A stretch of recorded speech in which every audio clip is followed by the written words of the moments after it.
Conozca hoy la historia de Barrabás, quién fue y su trayectoria hasta ser juzgado por Poncio Pilatos.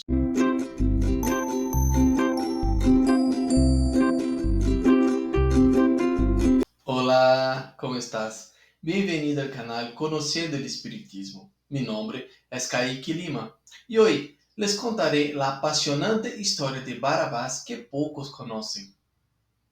Para crear el guión de este video, utilicé como base el libro Yo Barrabás, dictado por el espíritu de Yeshua Barrabás y psicografiado por la medium Ivana Moraes.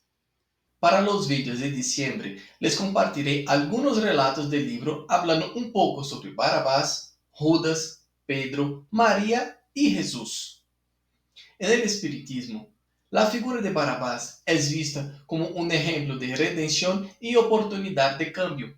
La decisión de la gente de liberar a Barrabás en lugar de Jesús representa una preferencia por la liberación del mal y las adicciones sobre la aceptación del bien y la verdad representadas por Jesús.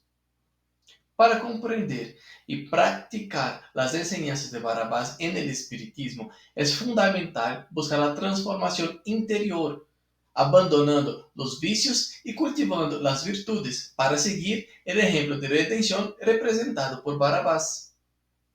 Barrabás es mencionado en los 4 evangélicos canónicos de Mateo, Marcos, Lucas y Juan. Los libros cuentan que había una tradición en la Pascua en la que el gobernador indultaba y liberaba a un prisionero condenado a muerte. El gobernador de Judea en ese momento era Poncio Pilato y dejó que el pueblo decidiera si liberar a Jesús o a Barrabás. Después de la elección de la liberación de Barrabás, Jesús fue condenado a ser crucificado y asesinado. En el libro Yo Barrabás, podemos conocer un poco más sobre la apasionante historia de este criminal que tras recibir una segunda oportunidad le dio un nuevo sentido a su vida y a su historia. Yeshua Barrabás, o Jesús de Barrabás, nació en Jerusalén en la primavera del año 7 a.C. Creció en el seno de una familia pobre y numerosa. Su padre era albañil y su madre se ocupaba de la casa y de los otros 7 hijos. Al ser el hijo mayor, comenzó a trabajar desde muy joven ayudando a su padre en la construcción. A la edad de 12 años, presenció por primera vez la crueldad de los soldados romanos de la época. Pudo presenciar a 3 soldados matando a un hombre a golpes de espada. Incluso, después de haber matado al hombre, los soldados continuaban los golpes por diversión. Después de se cansar, limpiaron sus espadas en el cabello de una joven que lloraba cerca al cuerpo y abandonaron el lugar normalmente. Él se había enfrentado a los soldados para defender a su hija de los abusos de los romanos. Ellos cometían constantemente contra jóvenes pobres de las provincias dominadas por Roma. Cuando vio que los soldados molestaban a su hija, los atacó con las manos vacías y con la certeza de que no tendría la menor posibilidad de sobrevivir. Pero al menos su sacrificio no fue en vano, porque logró salvar a su hija. Barrabás creció hasta convertirse en un hombre fuerte, robusto y de modales rudos. Su vida se resumía en trabajar duro para pagar los abusivos impuestos que los romanos le imponían y quedaba poco o casi nada para sobrevivir. Poco antes de morir, su padre le había arreglado una novia. Era una chica de una familia conocida que vivía en Galilea. Ellos no se vieron antes del día de la boda, pero la espera valió la pena. Lea era dulce, con una sonrisa fácil, piel morena por el sol y ojos negros en formas de almendra. Tenía una belleza exuberante.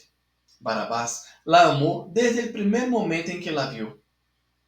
Al día siguiente de la boda, Lea estaba empacando sus pertenencias en la modesta casa que él había construido para que vivieran. Entre sus ropas había un objeto curioso, y cuando él le preguntó qué era, ella inmediatamente abrió una amplia sonrisa y trató de explicar. Es un regalo de bodas que recibimos. Hay un joven carpintero en el pueblo donde nací que es conocido por su gentileza y amabilidad. Algunos incluso dicen que es un hombre santo y otros dicen que es loco. Un día, cuando estaba sacando agua del pozo, se me acercó y me pidió un poco de agua. Después de beber, sacó ese objeto del interior de su túnica y me lo entregó. No quería aceptar, pero él insistió diciendo: sé que te vas a casar pronto. Acéptalo como un regalo de gratitud por la sed que me sacía. Antes de alejarse, se dio la vuelta y dijo: pídele a tu prometido que te lo lea. Barabás recogió el objeto y lo examinó curioso. Era una tabla pequeña del tamaño de un palmo. En la superficie de la madera había un exquisito arte de aves en vuelo, esculpido en alto relieve. Justo abajo se clavó una pequeña frase: lea. No sabía leer como era común en las mujeres pobres de esa época. Lo que más le intrigaba a Barabás era el hecho de que el carpintero le había pedido que lo leyera sin siquiera conocerlo. El escrito decía: hágalos regresar al nido. Barabás amaba a Lea con todo su corazón, pero un día fueron golpeados por la crueldad del mundo. Aquel triste día, mientras Barabás trabajaba, un vecino fue a advertirle que debería correr a su casa porque su esposa corría peligro. Corrió tan rápido como pudo, pero desafortunadamente Barabás no tuvo tiempo de evitar lo peor, y Lea había sido llevada por los sacerdotes acusada de adulterio. Los soldados se acercaron a ella al borde del pozo. Querían abusar de ella, incluso cuando ella decía que era una mujer casada. Cuando algunos aldeanos se acercaron para responder a los gritos de ayuda de Lea, los soldados incluso la acusaron de ser una adúltera. Decían que era ella la que había ofrecido a ellos de una manera vulgar. La arrastraron hasta los sacerdotes y la acusaron formalmente. Sus propios colegas sirvieron como testigos, confirmando la calumnia. El castigo para las mujeres adúlteras era el apedreamiento. No había escapatoria. Barabás estaba emocionalmente destruido, enloquecido de ira, y clamaba venganza. Después de un tiempo, este día llegó. En el día del pago de los impuestos, se instalaron una pequeña carpa a la entrada de la ciudad donde el colector de impuestos, Zaqueo, iba acompañado de 2 guardias para hacer las colectas. Barabás estaba acompañado por su amigo Simón, quien le advirtió que se mantuviera lejos de uno de los guardias, ya que había sido él responsable de molestar y acusar a Lea de adulterio. En este momento, Barabás tomó una daga y quiso usarla contra el soldado romano. Momentos después, estalló una pelea entre unos soldados romanos y un grupo de zelotes que se encontraban allí. Aprovechando la confusión, Barabás volvió a tomar el puñal y fue a busca del soldado. Después de ser golpeado por otro soldado, Barabás perdió la daga y cuando pensó que iba a morir, su amigo Simón le arrolló una espada. Barabás luchó muy fácilmente contra el soldado y le quitó la vida. Sintiéndose muy eufórico, siguió buscando a su objetivo y cuando lo encontró, le quitó la vida. Después de este evento, Barabás descubrió que su amigo Simón era uno de los zelotes y también se unió al partido rebelde de los zelotes. Los zelotes fueron un grupo político que luchó contra la dominación romana de Israel. Se sabía que ellos atacaban los convoyes romanos en busca de armas y suministros. Poco después, Barabás se convirtió en el líder de los zelotes y fue en este contexto que conoció a uno de los apóstoles de Jesús, Judas Iscariote. Judas acudió a los zelotes para tratar de convencerlos que Jesús sería el rey ideal para este pueblo después de que lograran la tan ansiada libertad. Judas no entendía realmente la verdadera misión de Jesús. Pensaba que Jesús podía convertirse en un líder político de ese pueblo. Y fue precisamente esto lo que llevó a Judas a traicionar a Jesús. Pensó que con la captura del maestro, eso sería la causa de una revuelta popular que llevaría a Jesús al poder. Pero al ver lo que estaba pasando, Judas se desesperó porque su actitud fue lo que llevó a Jesús a la crucifixión. Sin embargo, los zelotes no veían a Jesús como un rey. Pensaban que Jesús era un hombre muy manso y que tenía una misión espiritual. Pero esta comprensión cambió cuando varios zelotes y el propio Barrabás presenciaron el episodio narrado en los 4 evangelios cuando Jesús expulsó de Jerusalén a los mercaderes de la época.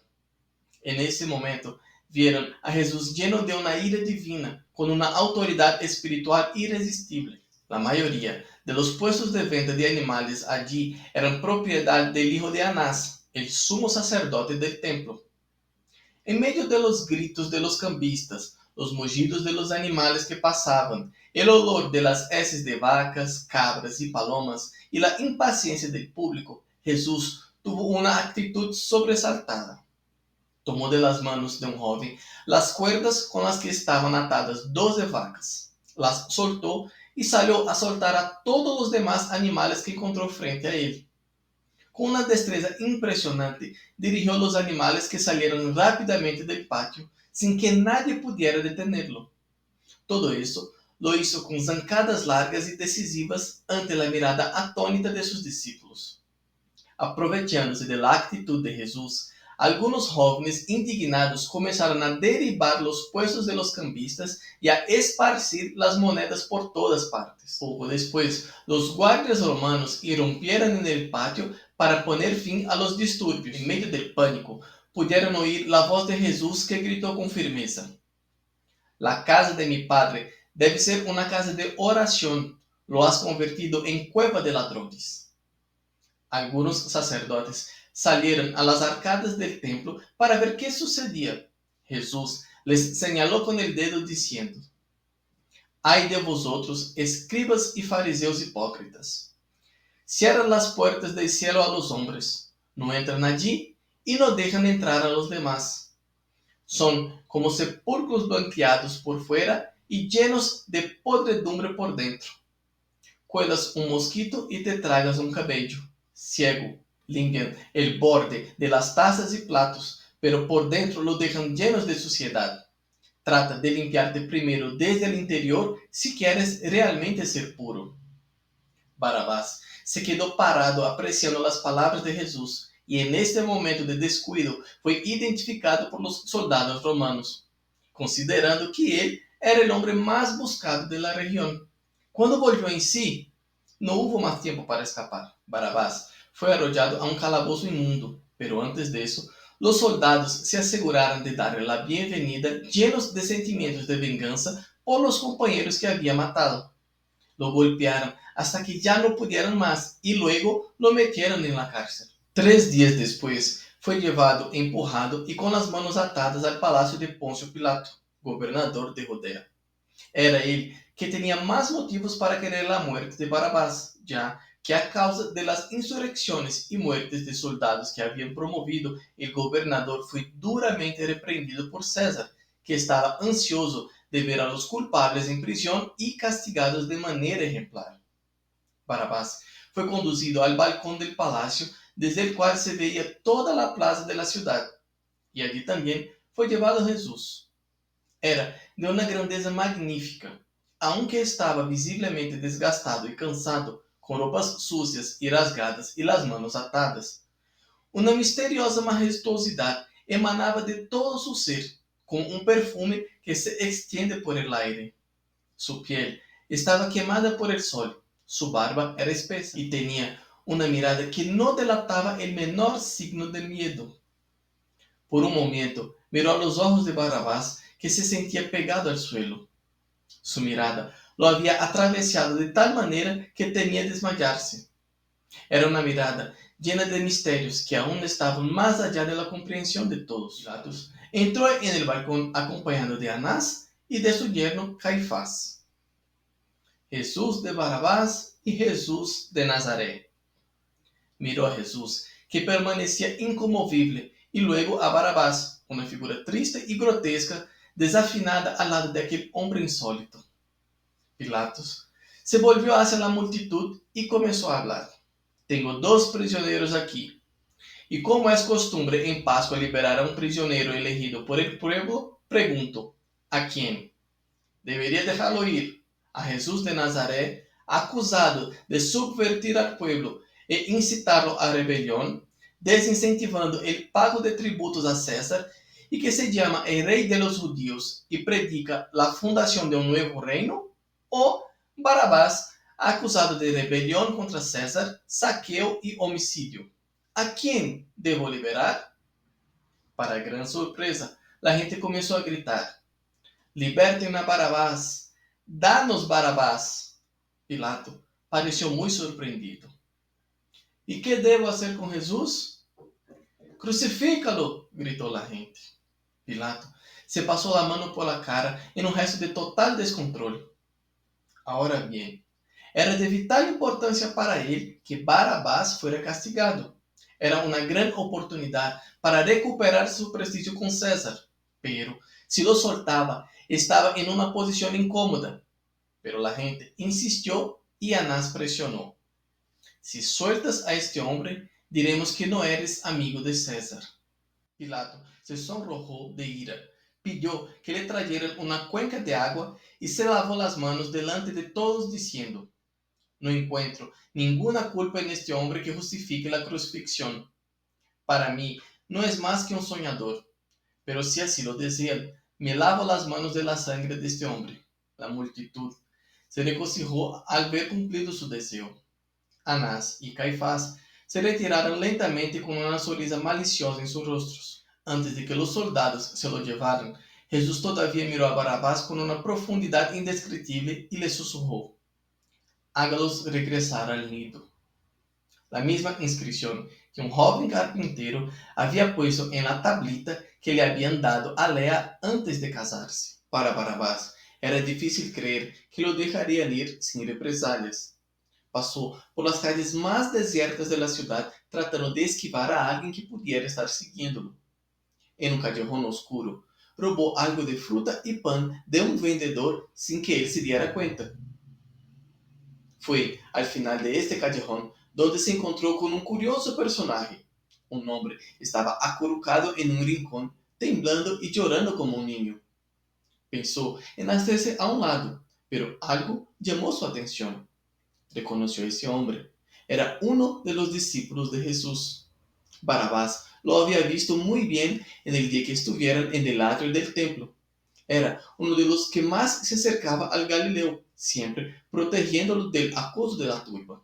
Era corpulento, de aspecto rudo. Luego se acercó al hombre para tratar de hablar. Oye tú, ¿qué pasó? Eres uno de los seguidores de Jesús, ¿no es así?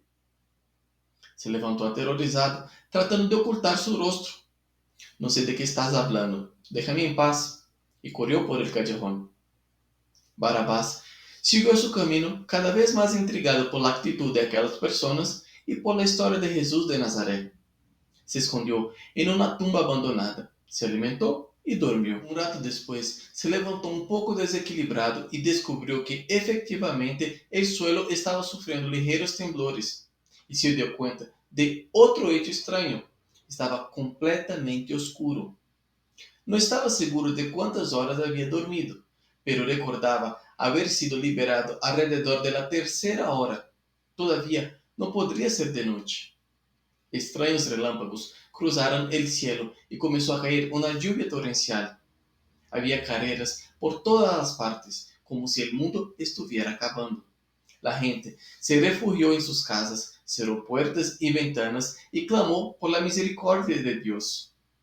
Barabás deambuló por las calles casi vacías y terminó en el camino que conducía al Gólgota, un lugar desierto y poco frecuentado donde generalmente se ejecutaban a los prisioneros condenados a la crucifixión. Tenía curiosidad por saber el destino de Jesús. Algo le decía que todos esos hechos extraños tenían que ver con él. Vio al pie de la cruz a dos mujeres desoladas, uno de los seguidores de Jesús y otro hombre muy conocido en la ciudad. Era un rico comerciante llamado José de Arimatea. Envolvieron el cuerpo de Jesús en una sábana y se marcharon en absoluto silencio y una conmovedora tristeza. Cuando se retiraron, Barabás yacía allí, sin ningún lugar a donde ir y sin saber qué dirección tomaría su vida. Tenía unas ganas enormes de llorar y aprovechaba las gotas de lluvia para disimular su dolor. Había jurado que nunca volvería a llorar después de la muerte de Lea, pero ahora sentía un vacío tan profundo como en el día en que ella se fue. Se acercó a la cruz en la que Jesús había sido clavado y la miró durante un largo momento. Vio las marcas de su sangre en la madera. Barrabás entonces llora a pie de la cruz y, sintiendo culpable, dice que esa cruz debería haber sido suya. Y el próximo viernes sabremos un poco sobre el motivo de la traición de Judas, el encuentro de Barrabás con algunos apóstoles y el comienzo de su reforma interior. Dejaré en la descripción del video el enlace a la presentación que hice la semana pasada sobre Jesús y yo. Quiero agradecerles por quedar conmigo hasta el final de este video. Les pido que dejen su like, dejen su comentario y compartan el video, porque así estarán ayudando a difundir la doctrina espírita y llevando una palabra amiga a más corazones necesitados. Un fraterno abrazo a todos y que así sea.